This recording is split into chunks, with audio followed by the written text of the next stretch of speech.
कि भगवान ने तो हमें सब कुछ दे ही दिया है, फिर क्या मांगना। हमें तो अपना कर्म करना चाहिए और जो देना होगा प्रभु तो देंगे। लेकिन देखिए, भगवान को प्राप्त करने और भगवान से प्राप्त करने में कितना अंतर होता है। आइए इस प्रसंग पे आज हम लोग चर्चा करेंगे। महाभारत काल के समय में कौरव पांडव दोनों में युद्ध का ऐलान हो गया, घोषणा हो गई। भगवान श्री कृष्ण के लाख प्रयास के बाद भी युद्ध नहीं टाला जा सका। अब ऐसे में क्या हुआ कि दोनों पक्ष कहीं न कहीं जाकर अपने लिए अन्य राजाओं से सहायता मांगी गई, क्योंकि वह युद्ध कोई साधारण युद्ध नहीं था। कहा जा सकता है कि वह प्रथम विश्व युद्ध था, ऐतिहासिक विश्व युद्ध था, जो कि पूरे देश दुनिया के राजा महाभारत युद्ध में प्रतिभाग किए थे, कौरवों के तरफ से या पांडवों की तरफ से। जिनके जो संबंधी थे, जो मित्र थे, या जिनसे संभव हो सका वो जाकर उनसे सहायता मांगे। ऐसे में एक व्यक्ति ऐसे भी थे जिनके पास दोनों लोग पहुंचे।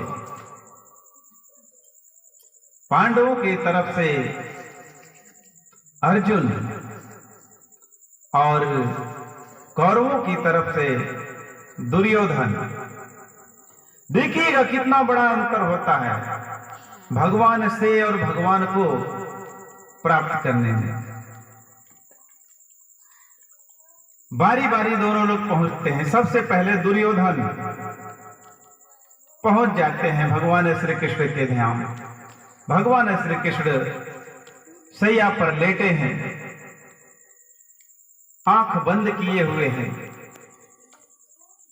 दुर्योधन जाकर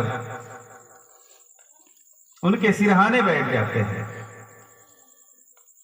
कुछ ही देर बाद वहां पर फिर अर्जुन पहुंचते हैं और भगवान के पैर की तरफ खड़े होकर प्रणाम करते हैं। हे केशव, आपके चरणों में मेरा बंधन है, प्रणाम है, नमन करता हूं। इतना सुनते ही केशव की आंख खुल जाती है और सामने खड़े अर्जुन को देखते हैं। कहते हैं, कहो प्रिय मित्र, कैसे हो? क्या हाल चाल है हस्तिनापुर का? अर्जुन ने कहा कि हे केशव, सब तो आप जानते ही हैं, आपको क्या बताना है। सारी लीलाएं आपसे छुपी नहीं हैं। फिर भी मैं आपसे बताता हूं कि हम सबके और कौरवों की तरफ से युद्ध की घोषणा हो चुकी है और हम सब आपसे अपनी अपनी ओर से सहायता के लिए आए हैं। हे प्रभु, मुझे आपसे सहायता चाहिए। तब तक बीच में दुर्योधन बोल पड़ते हैं, नहीं नहीं, पहले मैं आया था, मैं सहायता लूंगा। कन्हैया ने कहा कि भाई पहले तो मैंने अर्जुन को ही देखा।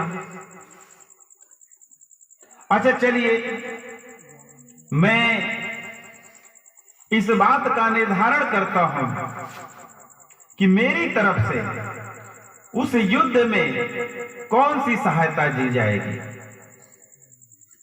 अब इसमें जो आप सबको पसंद होगा वो आप लोग मांग लीजिए।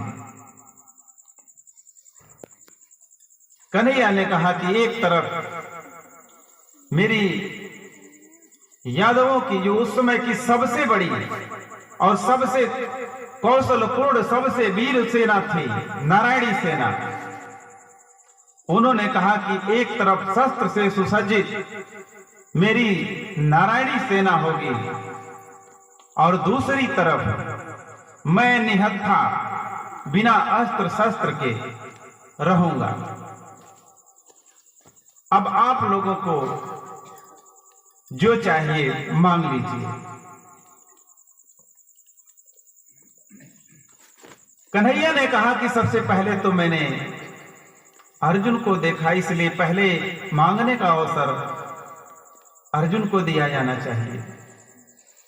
लेकिन दुर्योधन ने कहा कि सबसे पहले तो मैं आया था, इसलिए मुझे मांगने का हक होना चाहिए। तो कन्हैया ने कहा कि सबसे पहले तो मैंने अर्जुन को देखा। अब तो दुर्योधन फंस गया।